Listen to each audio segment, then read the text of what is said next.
Absolutely, yeah. It promises to be something that you definitely are going to want to witness. I love the name, the integrity, and it hits the ride on the perseverance. What's the significance between those two names? Anything other than the obvious? So the two names were actually the results of a student essay contest that have been actually doing these for a number of years now to get students involved with the different flight projects that we have, in particular exploring Mars, going all the way back to the Sojourner rover in 1997 that was named by a young girl named Valerie Ambroise, who wrote an essay about Sojourner Truth and named that rover. And we've done it every time since then. And these two spacecraft, the Perseverance rover, which is the main mission, and then the Ingenuity helicopter, which is the tag-along payload, basically the little hitchhiker that caught a ride to Mars so that we can do a technology experiment that'll happen this upcoming Sunday, we hope, as the first flight of a controlled aircraft on another planet. I was born and raised in the Houston area, so I'm very familiar with.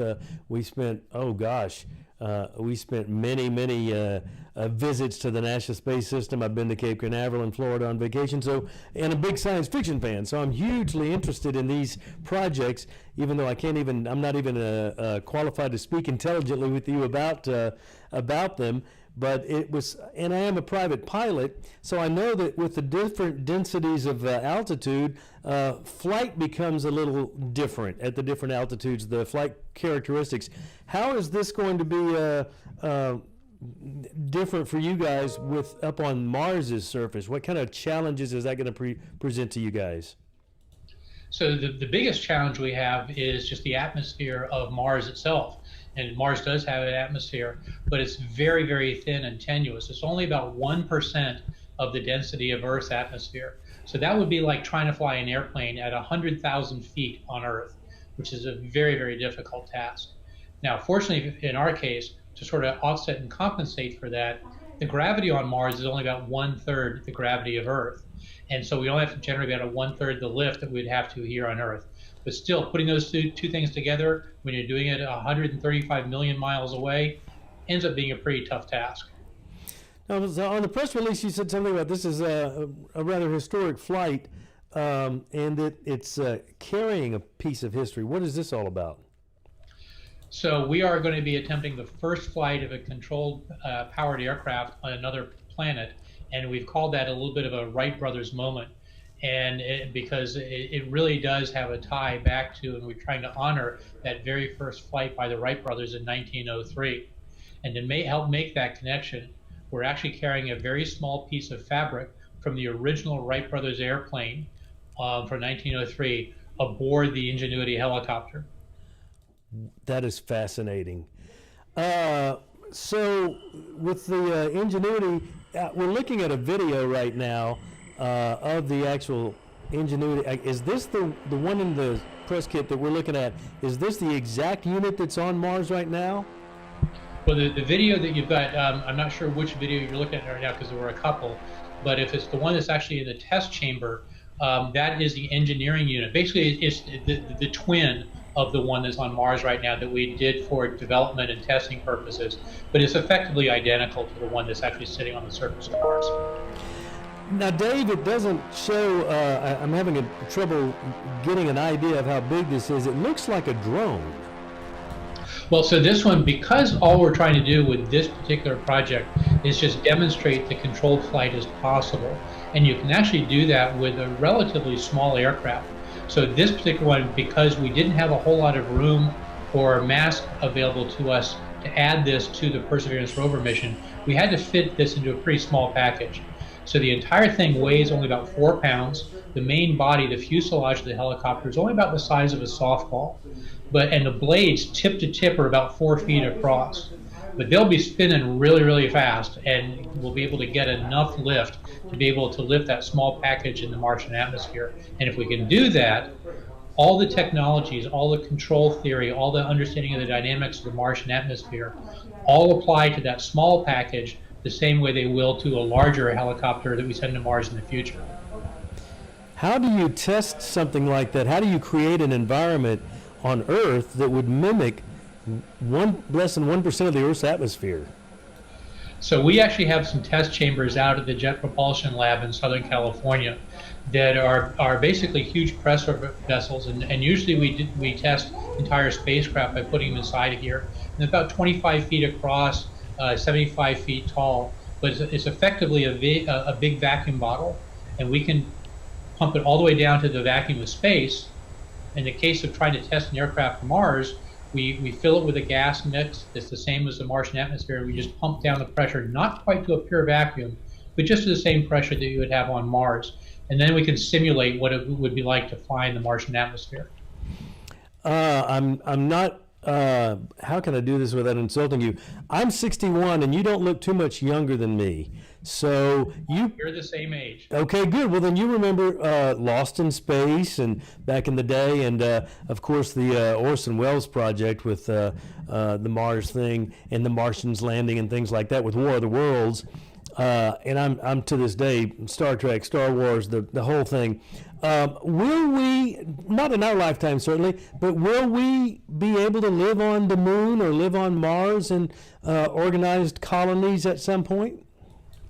Well, the thing that we're working towards right now is we go through a strategic exploration program of the surface of Mars, is a series of what we call robotic precursor missions that are really designed to learn as much as we can about Mars, but they're all leading up to the first human mission to Mars, which we hope to stage sometime in the 2030s. And so it really is targeted at making human flight to Mars possible and achievable and realistic, and not just once, but over and over and over again. So yeah, we're definitely heading in that direction, and I certainly hope to see that happen within my lifetime. I was going to say, you and I are on the unfortunate end of being born a little too young to have all this space excitement in our lifetime. Are you interested? You talk about the Elon Musk project. Would you be interested in making a space flight?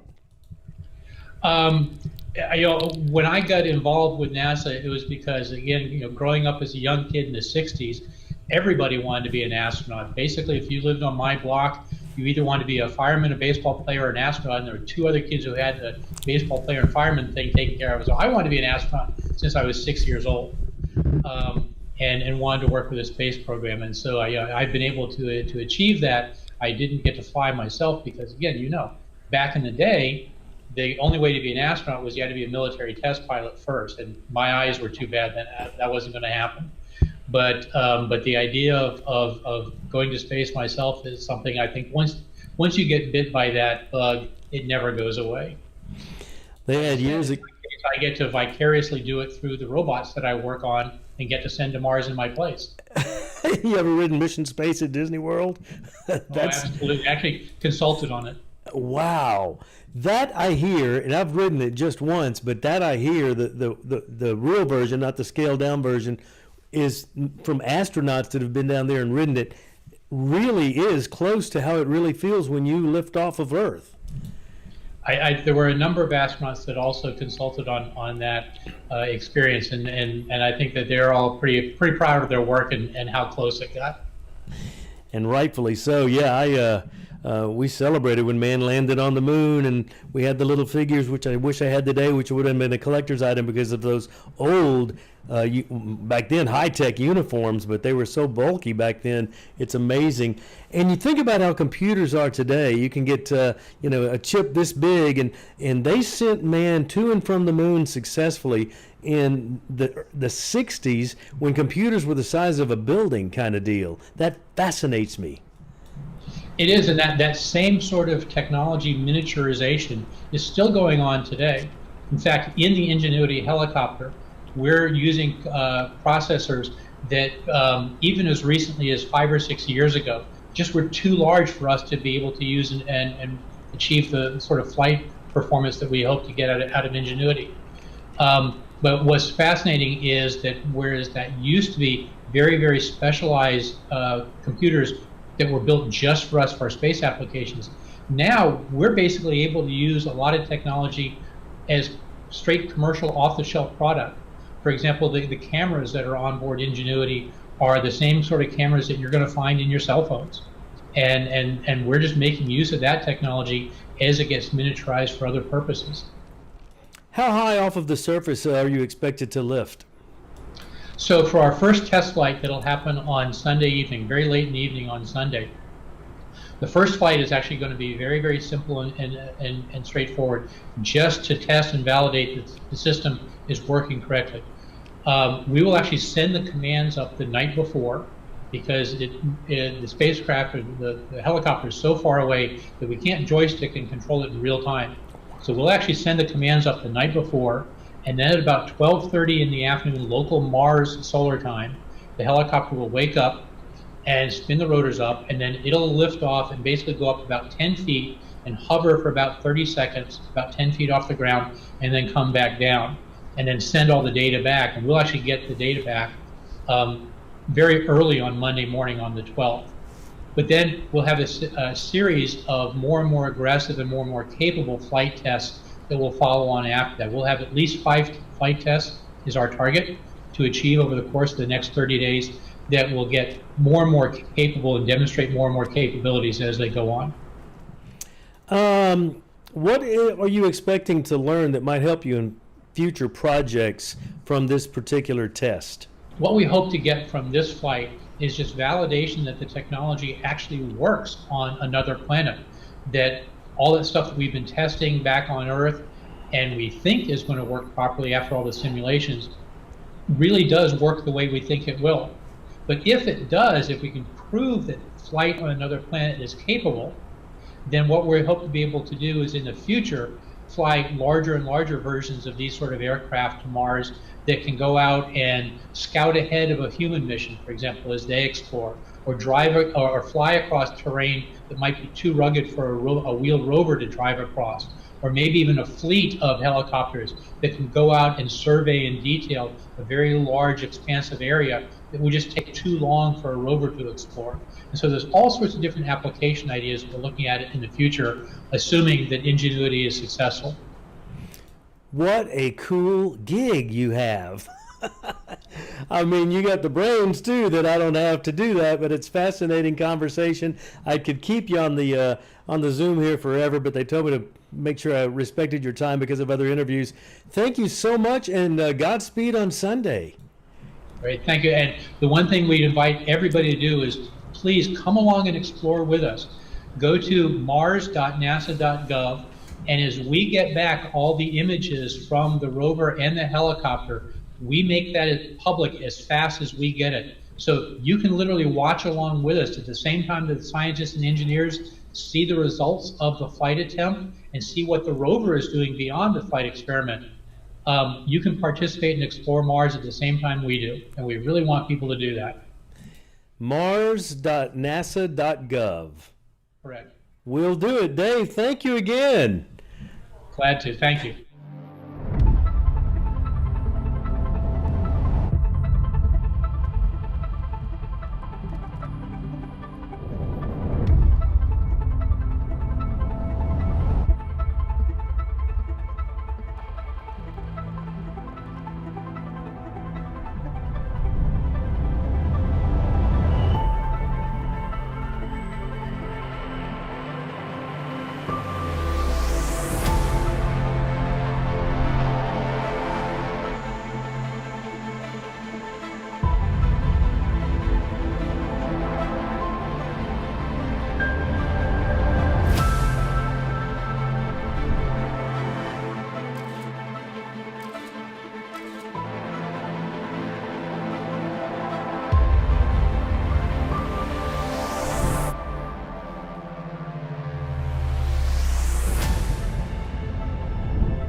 I told you that was going to be a cool visit with Dave Lavery. He is the program coordinator, system program coordinator for NASA on the Mars project.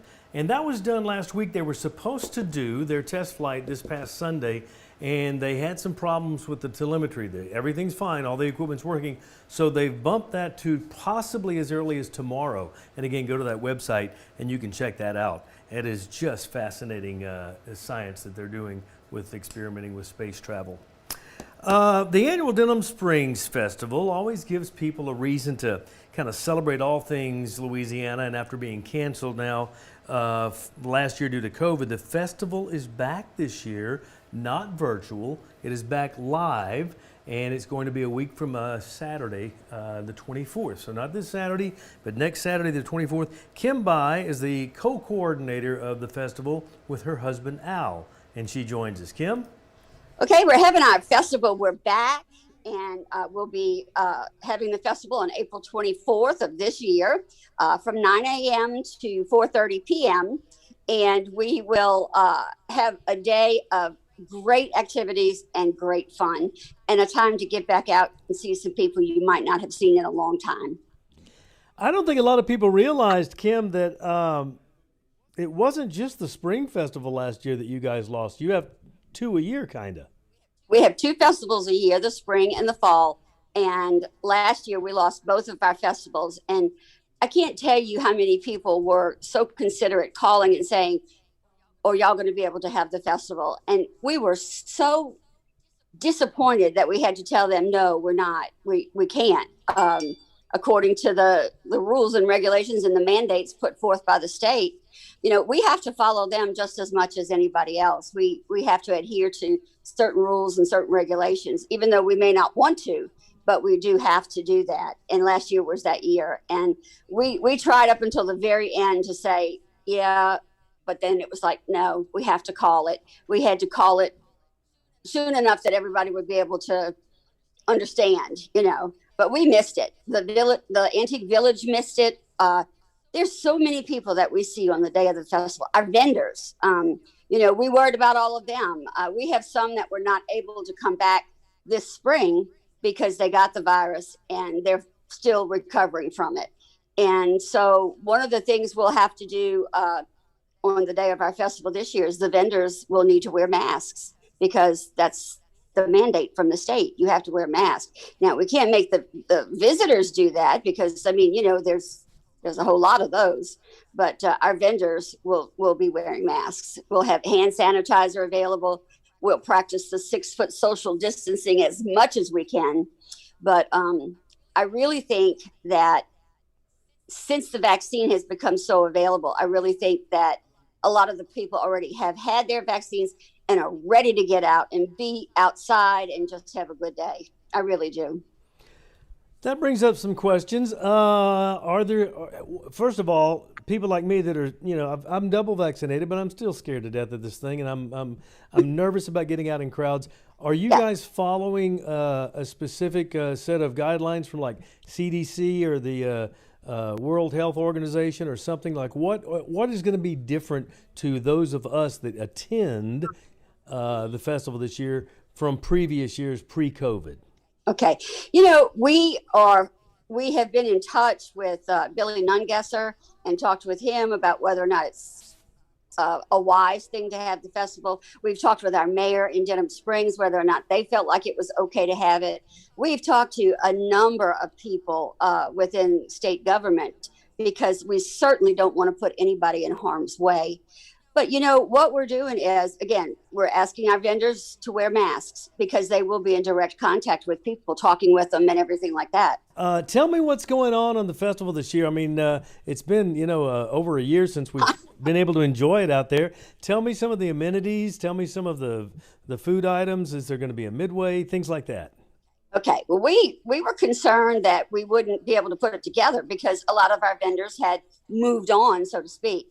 So I can happily say we have a full festival again of vendors.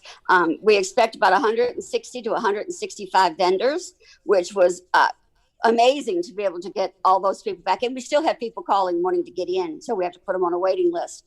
But so we're going to have our same number of vendors, and they have anything imaginable. We have wood creations, we have wreaths, we have antiques, and of course all of the antique shops will be open and you'll be able to go and shop in there.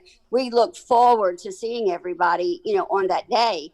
But the vendor tents will line all of Range Avenue from Centerville all the way to Railroad Avenue, and on Railroad Avenue as well. We have new thing this year, we're going to have a lemonade booth, which is something people have been asking for a long time. So we're going to have that this year. We're going to have our normal fair food type stuff. We're going to have jambalaya. We're going to have funnel cakes. Oh gosh, I'm trying to think of everything that there is. Fried butter? No, we're not. No, we're cholesterol conscious over here. No. And we're going to have, of course, they're going to do fried Oreos, fried Twinkies, and whatever you can fry, they're going to put it in there, and they're going to fry it for you, fried pickles. So, there's all of the fair food available. There's all of the drinks available, the Cokes and the waters and the lemonades. We have Italian ice. We have snowballs. We have a booth with a lady that does small bundt cakes, and she does other stuff as well. She generally sells out within 2 hours of being there. Her stuff is so good. Well, tell her to bring 3 times as much. Well, you see, if I was coming your way, seeing you in person, I'd bring you some, but I can't. I just have to let you know we've always had you in studio, and we're still not doing that just yet. Well, I know, but you see, I can entice you and let you know about these great things, items of food, and then you're like, I think I need to go to the festival. But I'll sleep late Saturday the 24th, and by the time I get there, she'll be sold out. Okay, well, if you tell me you're coming, I'll make sure you get one. Give me the times again. It's going to be on Saturday, April 24th. I have 2 things else to say. Our feature band this year is going to be Clifton Brown and his Rusty Bucket Band. He's pretty popular. He knows, he knows the area. He knows the people. He's from Denham Springs. So we love that he's going to be with us. And we're also going to have Pet Adoption Day. Come on out. If you need a little furry friend or whatever, we're going to have that available as well. There's something for everybody. There's a kids zone. There's, you name it, we've got it. Fantastic. Kim, thank you so much. And tell Al hello for us. I will. April 24th, 9 a.m. To 4:30. And I know we've had good weather the last 2 weekends, so we need to have good weather the next 2 weekends. All right. I'll pass that word to meteorologist Dr. Steve Caparata. Absolutely. Johnny, it's good talking with you. I sure do miss you guys. Thank you. Hopefully we can have you in studio before the fall festival. Absolutely. Hopefully we'll be back to normal a little bit more. Take care. Good to see you. Good to see you too, Johnny. Take care. Bye-bye. Bye-bye. And that's going to be a week from Saturday. We're going to be out there. It's going to be a lot of fun. The 24th, produced by the Denham Springs Antique Village Merchants Association and their corporate partner, Pelican State Credit Union. It's going to be, it's always one of their big events of the year in Denham Springs. And unfortunately, like so many others, had to cancel last year. And they're very, very careful about returning this year. Like she said, a lot of safety precautions. Vendors and any volunteer working will have the masks on. And we encourage you to check that out a week from Saturday, 9 a.m. to 4:30 p.m. on April the 24th. And in the big historic antique village of Denham Springs on Range, you know exactly where that is. And we might even have a rare appearance from Diane Deaton during that festival. Diane Deaton, got an email yesterday, where is she? She retired in December, still around Baton Rouge, not planning on moving out of the city. And we talked to her on occasion. In fact, we're going to get her on this show within the next couple of shows to catch up with Diane Deaton and see what's going on. We're going to have a little series where we catch up on some of the WAFB alum. Where are they now? What are they doing? That kind of thing, especially those that you've specifically asked about, like Diane and Graham and Lauren and some of these other folks that have left us for other cities or retirement, in Diane's case. We have a lot of weather coming. I want to urge you to make sure you download the WAFB weather app. It is going to be so vital for you today, tomorrow, and the next couple of 3 days. And our entire 9 News Storm team is on high alert for you and give you information you need when and before you need it right here on WAFB Plus. If you're watching on YouTube, make sure you subscribe to that YouTube channel and hit the little bell so we can alert you to when you get alerts when we're live. And you're going to need that today because Steve and the gang in the Storm Center, Jeff Morrow's here now and Jay Grimes later, and we'll make sure that they're all here for you when you need it on the app, Facebook, YouTube, wherever. All of our platforms will be taking care of you for this weather event. Remember, when your windshield wipers are on, you have to have your lights on. So make sure that happens as well. That's it for Asian Nation. We'll see you again 1 week from today at 10 o'clock next Tuesday. And I'll see you on 9 News this morning to help you navigate what may be a wet morning commute. Have a great Tuesday. Take care.